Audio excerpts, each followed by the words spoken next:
Everyone! So real quick, it's been really busy for me lately and I haven't had a lot of time to record reading through all these bonus sections. Today's episode is just gonna cover the character section, and then tomorrow I'm gonna try and go through the rest in a longer bonus episode. Hope that's okay with you guys, especially since I'm basically just reading through the text and giving, little comments and some thoughts here and there. But I really like looking through these, and I hope you'll enjoy it too. I'd love to hear your thoughts on the characters, so feel free to share that and let me know. Okay, here we go. Yeah, so I was told that there were 2 games before this. Yeah, so I feel like this looks maybe slightly more similar to the previous style. But anyways, Grimoire is tricky to get right, as he needs to be a flexible mix of silly and heroic, lighthearted and dramatic. I feel like they did a good job. It's like a lot of kind of funny elements combined. Like, it's a little cheesy, but it works. He has a somewhat pretentious manner, projecting the persona of someone more experienced than he actually is. Yes. Importantly, he can be totally sincere when he wants to be. Yeah. One of the challenges of Grimoire's design is his color palette. Brown, brown, and brown. Yeah, brown on brown. It's like very brown. He doesn't need to be a super colorful character. In fact, it's important to have contrast between the different characters. Still, look closely and you'll notice he is actually comprised of various pinks masquerading as browns. Detective Grimoire was probably one of the more difficult characters to develop, as there was already a strong identity that existed in the previous games. I felt like he still needed to be the friendly, approachable gumshoe, so I tried to stick to round, gentle shapes whilst still exaggerating his features. I wanted to work towards an iconic silhouette. Catherine and Adam, both fantastic. Thank you. Thank you. I wanted to really make sure I had a good grasp on how Grimoire would look from different angles before I tackled his animation. He's got a bit of a penchant for performance and overwrought gestures, and I think a lot of his personality comes out in his movements. Absolutely, the animations were so fantastic. Character designs, animations, so fantastic. That said, I never want to draw his bouncing hair again. Yeah, it seemed like there was a lot going on. Like he had very like sweeping dramatic movements. It was really cute. It was really cool. Good job, Jonathan. Good job, all of you. Nice. Oh wow, we have so much to look through. I love her. I love her so much. Look at all these faces that she could have made that she definitely did not make. Onigiri. It was inspired by Onigiri. That's so cute. That's so cute. And I don't think she ended up with this little extra hair tie over here. Sally appears in the previous game with her hair down her back and a long plait. However, when redesigning her for this game, I quickly realized this made for a really cluttered silhouette, so I changed it to the bunches. Ah. A key aspect of Sally's face is her eyeshadow, accentuating her slightly unimpressed default facial expression. Beautiful. I like characters who wear those little jackets. Yeah, no, it's cute. It's super cute. To me, they give off a modern, adventurous energy, so I thought it would be a good outfit for Sally. Excuse me. Sally's personality expanded for this game. Her starting point is slightly bored, but just beneath the surface, she has a great deal of passion for detective work and life in general. She does. She really does. She has a good sense of humor. She can be very cute. She's very passionate and very determined. I like her. I really, really like her. These drawings show Sally still wearing her hair in the style from the previous game. Wow. Yeah, that's completely different. Holy cow. Although Catherine has already started looking for ways to give it a stronger silhouette. Wait, who is that in the bottom right corner? Is that also a previous iteration of her? Wow, very different. These are designs from a much older version of the game, long before it became Tangle Tower. It looks like what I saw of the style of some of the previous games. You can see how both Sally and Grimoire are about halfway towards their Tangle Tower redesign. An early story idea was to include the little girl on the team. Obviously, we changed our minds. Ah, so it was going to be a separate character that was going to be included. I see. Cool. Sally was a tricky one to get right. She tends to understate her actions, but isn't above throwing in a little pretentiousness. I like to think she's mocking how Grimoire indulges in theatrical gestures. I think the payoff is worth the effort though, as she's one of the characters whose animations I'm most pleased with. It turned out great. I love all of them. So charming. So charming. I found the right shape for Flora really early on, and she set the tone for how weird the character designs could be, how far we could stretch them away from typical human anatomy, right? Because her neck is like freaking long. Flora wears a simple black dress with absolutely no details at all. In fact, she exists entirely in monochrome, which hints at the bleak and mournful world in which she inhabits. It's symbolic.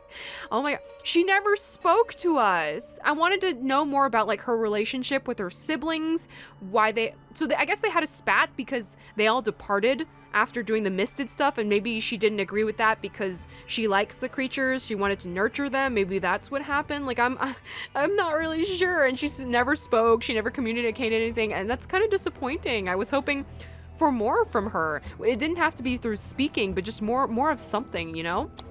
Since Flora was a very quiet and reserved character, I felt like I wanted to show that in her design too. Adam's original sketches of her were very inspiring, and we didn't really move far from them. I really wanted to explore Flora's warm side, as her character felt quite steely and ghost-like. Yeah, aw, it would have been so nice to see her smile. That's so sweet. That's so cute. Flora is an incredibly rigid character with minimal movement and poses, except for her hair. Her hair went crazy, it was awesome. I really wanted to figure out a way to give her more energy and variety without losing this stoic appearance, including small hand gestures. I made a particular sketch with her hair flowing in the wind, and this became a great way to make her more animated. Yeah. Flora moves less than anyone, but her one big animation is definitely the heaviest in the whole game, the big flag hair. Thankfully, I'm a real sucker for flapping hair and fabric, so I relish an excuse to go all out and make it really character defining. Please go and talk to her as much as possible so you can see it again and again. It was pretty great. Our main idea with Felix was that he still stubbornly wears his adventurer outfit, even though he's stuck indoors. I thought his sword in the statue would come into play, but I guess it never did, because they were just like, so, do you keep weapons? And maybe he was just like, you know, it's him bluffing, be like, yeah, I totally keep weapons, but actually I don't have them anymore. I guess it was that innocuous. I thought it was gonna end up being something. And again, I felt like he was so suspicious, just like everything about him, you know, because he is a fidgety guy that makes up a lot of big bravado things, but I just thought it would factor in somehow. I wanted Felix to look powerful, but somewhat gone to seed with age. Early on, he was a sailor and had a lot more nautical elements in his design. He looks completely different. What a crazy design, oh my god. Wow, check him out. Check this guy out. This design for Felix very nearly made it into the final game. We thought the big pompadour was fun since it looks like a wave or the hull of a ship. I can see that. Then one day I decided I didn't like his face, so it totally changed. Fun fact, Felix's dark green trousers are based on my own favorite trousers. Nice. Very cool. Felix is a washed-up old explorer, so I wanted to first understand what he may have looked like in his youthful prime and what the older Felix may be trying to hold on to. So sculpted, so handsome, little strand of hair. Wow. I referenced good-looking actors from old adventure movies, slick hair, chiseled jawline, and arching eyebrows. I enjoyed aging him up from this. Oh, that's amazing. I love it. This one's my favorite. Grand eyebrows, so good. Felix always had a nautical theme from the start, so I experimented with old sailor tattoos that could potentially animate during dialogue scenes. This was a little out of scope in the end, but more simplified tattoos remained a part of his final design. Wow, he looks completely different. All these initial sketches don't even remotely resemble his final design. Crazy. Wow, look at her. So the eye location never really quite made sense to me, because without the crazy eyeglass in the old photos where she's standing next to Freya, her eyes aren't in such a crazy position. So I think it's really just this eyeglass that somehow pulls it so far back. Fifi was initially conceived as a character who would remain sitting down while you talk to her. I figured it would be fun to have her fiddle with her microscope or organize papers on her desk. Eventually I changed my mind, but perhaps this is why Fifi's so short. Fifi's eyes ended up on the sides of her head. Yeah. Like, it's so far to the side. Combined with the shape of her hair, I always thought this made her look a bit like a rhinoceros. Fifi's eye lens was going to have an elaborate telescopic zoom function, but this kind of gimmick has a habit of getting cut from the game. That's so cute. Look at her. She looks so crazy. The shape of her face is so insane. I love it. Lenses and microscopes were a big facet of Fifi's character, so it felt natural to incorporate that within her design, giving her a large lens to wear over one eye. It lent itself well to her looking like an eccentric inventor. Her hair is large and outgrown, tied half-heartedly into a bun. She doesn't care too much for appearance. I love it. So much love and care and thought was put into every character. Fifi's big baggy sleeves became quite a dominant feature of her design, as I wanted to add a sloppy childlike quality to her, to make her look like less professional looking. That's how the gag of her storing items in her lab coat started to appear. I don't know if that ended up being a thing though, because I don't think she pulled things out, maybe. Fifi was the first character I animated, as we knew she was going to be quite limited in her movements. For example, Adam mandated that she doesn't turn her head or on her shoulders. She's not one for theatrics. That said, we planned for some fun animations with that beaker, but they didn't really fit anywhere, so we omitted them. That's so cute. Look at her. Oh, amazing. Hawkshaw. Oh man. So how did Penny get her eyes to look like that? How did she get her eyes to look like that? That's crazy. The point of Hawkshaw initially is to provide a contrast with Grimoire. Where Grimoire is friendly, open, and emotionally reactive, Hawkshaw is blunt, stern, and emotionally closed off. As a detective, Hawkshaw is a perfectionist, so her designs is all sharp angles and clean lines. It came off perfectly. She never wastes any energy, even keeping her arms hidden under her cloak unless she needs them. So are they going to talk about the fact that this is Penny? Because we don't get all this until the game ends, so I'm assuming they're going to talk about that. Detective Grimoire's much more accomplished rival, Hawkshaw, is the polar opposite to him. Stern, incredibly smart, and professionally intimidating. I imagine her turning her nose up at Grimoire like she's too good for his company. She uses snappy movements that feel almost mechanically efficient. She definitely seemed like an evil villain, and she ended up being a villain in the end, but like she definitely felt like, you know, she belonged in like a villain thing. Too evil needs to look stern and professional. That's so funny. Oh my gosh, I love her. I love her still. Everything about Hawkshaw is sharp and correct. The long buttoned-up neck became a defining feature for Hawkshaw, making her seem uptight and rigid. Why did she burn a set of the clothes along with the feather? Why did she burn a set of the clothes if she just was gonna put another one on anyways? I still don't get that. As Hawkshaw developed, she started to look more and more like a villain from a 90s cartoon, and we were totally okay with that. Yep, that's exactly what it is. That's exactly what it is. I love her though. Hawkshaw's cape was a great excuse for me to flex my fabric animating skills. I loved contrasting her stiff neck and shoulder piece with the billowing cloth. Her poses in-game seem quite limited when you compare them to each other, but I think they do a lot of work in bringing across her haughty, confident personality. I liked that little finger wag that she did. It was so cute. It was so cute. I still love her. Like, it's funny. I can't talk about anything specific, but like there's a different thing out there where there's a character that you think they're one person, but then they end up being another person. And I liked the initial person and I didn't like who they ended up actually being. So I would just kind of stubbornly stick to loving like the personification, or, you know, the capturing the initial person. Like I tried to think of them as their own person rather than like the thing they ended up being. So that's kind of how I feel here, where I love Hawkshaw as she is rather than like the context of who she really is. So I'm still gonna say that I love Hawkshaw because I loved her. I loved her so much. Okay. Oh, wow. She was going to look really different. Look at that. That would have fit in perfectly, though. With the crazy shapes that we've got, that would have fit in perfectly. The specifics of Freya's character took a while to emerge, but from the earliest point, I knew I wanted her to be open-minded and a bit of a hippie. Freya exists in a slightly different space from the other inhabitants. She's very aware of the wider world outside the house. This makes her something of an outsider, even though she is very popular within Tangle Tower. So wait, the like clues with the crab and stuff left behind? I wouldn't think Penny would want to lead us to find anything. Are we to assume that her ghost left that behind? See, like there's so many unanswered questions that I'm dying to have answered. Because it was her handwriting. Why, like, did she leave it behind?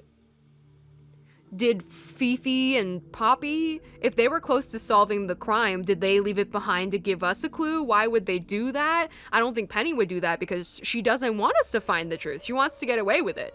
Right? I don't think she wanted to be captured. Sometimes, you know, some villains out there, they commit a crime, then they want to be captured. She doesn't seem like she wants to be. She escaped and everything. So who left us the notes, the stuff from Freya? What? I'm so confused. Sorry, did I already read this? She exists, yeah, slightly different space, aware of a wider world, makes her something outsider. She's very popular within the tower. Freya wears a white dress to suggest the purity of her soul. Importantly, it's spattered with color from her paint, suggesting she's not afraid of making a mess and going against convention. I love her design. I think it's a shame that we didn't get to see her animated, talk to her. I think it's a shame because her design is so good. It's so cute. In the final design, her dress became more of a tunic with a high-waisted belt and long sleeves. I like to think this makes Freya look a bit like a wizard. She's so cute. Oh, wow, the designs were so different. A curious, brave little painter. When I made concepts, I didn't want a stereotypical depiction of an artist, but I couldn't resist the paint splotches. I based her initial sketches off bohemian art students I used to see when I was studying art. Eventually, we needed her to feel younger, so this effect became more subtle. Yeah, because this hairstyle and such, and the pose and everything looks much older. That's so cute, though. At one point, I tried to give her a paint blob-like bun, but in the end, this felt too close to Fifi's hairstyle. It was important that all three of the younger girls of Tangle Tower felt visually different. They were very, very contrastingly different for sure. We tried out a green bob, and it stuck. It's so cute. She's so cute. Oh my gosh. Fitz was conceived as an insect character, butterflies in particular. Later on, he became the gardening character, which is similarly associated with someone quiet and delicate. I wanted Fitz to be super handsome and cool, but in an incidental way. He contrasts with Felix and Pointer in that he has a very subdued ego. Yeah, so like he ended up being huge and buff, and he was really handsome and had a very nice voice, so you know, it was great. Catherine and I really enjoyed the image of a big, muscular man using tiny gardening tools. That's so cute. That's so cute. However, none of those poses made it into the final game. Fitz kept his little glasses right up into production, but after I received Josh Tomar, I know the voice actor. He's been around for a while doing a lot of animation voice work and things like that. Josh Tomar's excellent voice samples, I realized Fitz was becoming more emotionally vulnerable, so I took the glasses away. Aww. Fitz was described to me by Adam as someone who was accidentally good looking. I started to think about those poster boys from boy bands in the 90s, and I knew I had to try out some classic curtained hair on him. Perfect. Amazing. So great. Oh, I love it. Look at this one. This one's crazy. I made Fitz overly muscular because I loved the idea of him seeming like this gentle giant who was intimidatingly large and potentially threatening. When Fitz had glasses, I had a lot of fun imagining him lurking in the shadows, his round, cold spectacles staring back at you. Well, that would have been less terrifying than what we actually got. What we actually got were his flashing eyes. Those were 10 billion times scarier. Neat. Okay, I love it. I love it. Professor Point. Oh, wow. Oh, wow. That's a crazy shape. That looks like a goose or something. Oh my God. He's supposed to look like a pizza bird? Dude, this face is insane. How would this work? What's going on with this face? Is it a mask? Is it his actual face? These are some insane designs. My goodness. Pointer was conceived as a fairly traditional professor archetype, the sort of person who would have a garden shed full of half-finished inventions. At this stage in the process, I wasn't sure what kinds of shapes to use. I just knew I wanted Pointer to be short and spindly so that his physicality would contrast with that of his rival, Felix Fellow. By this point, we had landed on the idea of Pointer being a spaced-out astronomy professor with an airy, philosophical manner. He was given large eyes for staring into space and long arms for making sweeping gestures. His hair is designed to resemble a book, a roof, and a bad wig all at the same time. So is that his actual hair? It's not, right? Is that it? Well, they put it in quotes. So this one looks more like hair, right? Where it's like coming out from the middle part. But this one's, is that his hair? I thought he was just wearing something on his head. Is that actually his hair? That's kind of insane. Oh my God. An academical looking astronomer with a faraway look in his eyes. He's hiding a few secrets, so I wanted him to seem distrusting and slightly slimy. Oh, that came off very well. That came off very well. I also imagined someone who looked like he may lecture at a British university, so a lot of tweed clothes. I even tried hair that looked like a book resting on his head. I mean, yeah, that's crazy. Look at him. He looks very sketchy, very mistrusting. I like this one. This one's pretty great. Wow. As an astronomer, I envisioned Pointer rapidly tinkering around with his many mechanical apparatus, and I started to think about how his fingers could seem as clickety-clackety as his equipment. I loved the idea of his fingers feeling spider-like, adding to his creepy undertones. Ooh, these lips are luscious and beautiful. Gorgeous and amazing. Oh my God. Pointer is probably the character who's most similar to me, and I love drawing his kooky, pretentious arm waves. Awesome. The globe was going to be a prop, but was one of several things that just didn't fit and got left out. Also, that thing on his head, hair, a book, or a birdhouse roof, it is a mystery. Okay, so they don't even know. They don't even know what it is. Okay, got it. Got it. Look at this one. This one's my favorite. It looks like he's striking an amazing dance pose, but in a very displeased way. He looks very disgusted and irritated with everything that's going on. Amazing. I love them. I love them. I thought it would be fun if Penny had multiple birds about her person with whom she could speak during conversations with Grimoire, perhaps even interrupting her mid-sentence. This eventually boiled down to the one bird on her head, and instead of talking to it, the joke became that Penny simply treats it as if it were a normal hat. So it's an actual bird, but she doesn't care about it for some reason. Why is that? That seems strange to me because she clearly cares for birds, right? Unless the ending actually showed that she doesn't care about birds. Right, I guess it emphasizes that she doesn't care about them. No, I mean, she still seemed to be fond of the yellow one. I mean, maybe because the yellow one, like, helped her because she trained it to help her. She just doesn't care about this one. She just doesn't care about this one. But anyways, wow, she looks crazy different. Look at that. Look at that. Oh, wow. I love all of their designs, but she looks great. She looks amazing. Penny is a complex character. At this stage in the design process, I was focused on her duality as both a cool, elegant femme fatale and a pouty, petulant young woman. Penny's outfit is quite simple, inspired by 1950s high fashion. However, her giant bird gloves, bird gloves, accentuate any gestures she chooses to make with her arms, giving her an inescapably melodramatic and hammy energy. Amazing. Penny is Tangle Tower's femme fatale, so we really lent into that. I imagined her as a very glamorous and privileged woman from the 1950s. A lot of her style is reminiscent of that period. As the bird-themed character, Adam originally designed her to have a bird in her hair, which I then styled onto her like a fancy hat. So it's a real bird, right? It's a real bird? Okay. So cute. 1950s. They really captured it, especially with the hair. It's so cute.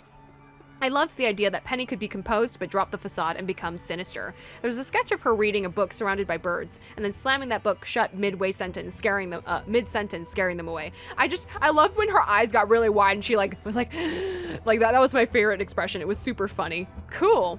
Penny has ended up being a real fan favorite. I like to think that my animation plays a part in that. It does. It plays a large part in that. She's probably the most emotive of the cast, so bringing that out in her animations was really important. Her weird wing arm sleeve things were a challenge to move convincingly, but I think it was worth it. Yeah, it came out wonderfully. It came out just like strange bird feathers. My first concept for Poppy was someone who really doesn't want to talk to you. Instead, she resolutely faces her piano, protected by a shroud of hair that falls all the way to the floor. All this adds up to give a ghostly appearance, and by extension, Poppy's music room became something you might find in a haunted mansion. Whoa, spooky. I spent a while trying to find the right shapes for Poppy's head and face. For some reason, the moment it began to work for me was when I gave her the little snake-like nose. A crucial detail of Poppy's design is the single ear poking out. I think it gives her a little bit of much-needed humanity and vulnerability. Yeah, she has crazy, it was always flat and deflating and flopping around everywhere. It was so interesting, especially when she looked down, her head deflated a lot. So it was pretty intense. Her design's solid, man. It's great. It's great. Since Poppy was a shy, grungy gothic teenager, I started with sketches of her as mopey, badly postured, and very purple. Adam's original sketches included really long hair, and I liked that it felt like gravity was pulling her downward. The hair started to look like a thick curtain, which felt appropriate for her gothic theming. Yeah, her hair had so much gravity and amazingness to it. Oh wow, good, good, good. Poppy's poses always centered around sitting at the piano, so to bring some more personality to her, I played with the idea that her long locks could be used in inventive ways. Excuse me. Since she's so reserved, I imagine she would use her hair as a device to veil herself from other people, rarely ever revealing herself. Yeah. I want to look at that again closely. Very cute. So cute. Poppy was simultaneously one of my favorite and least favorite characters to draw, as her hair was great fun to animate but also took absolutely ages. It was very important to me that it have the right weight and softness to it. Also, I referenced some actual video of the piano player who plays her theme for that particular animation. Ooh, that's cool. So they grabbed it from the actual person. That's awesome. Okay, okay. Yeah, she looks haunting, spooky, scary. That's all the characters. Oh my gosh, there's so much to look through. Is there gonna say something? Oh my gosh. Oopsie. Let's just do an extra long episode. Yeah, this will just be an extra long finale episode. It doesn't have to, I don't think I have to separate into a bonus thing. Let me think about this for a second. I'm not sure how I'm gonna format this yet. Give me a quick moment. And as I said in the beginning of the episode, that is gonna be it for today. So next time we will try and go through the rest. Hope you've been having a good day, and I will see you next time. This is Axis, over and out.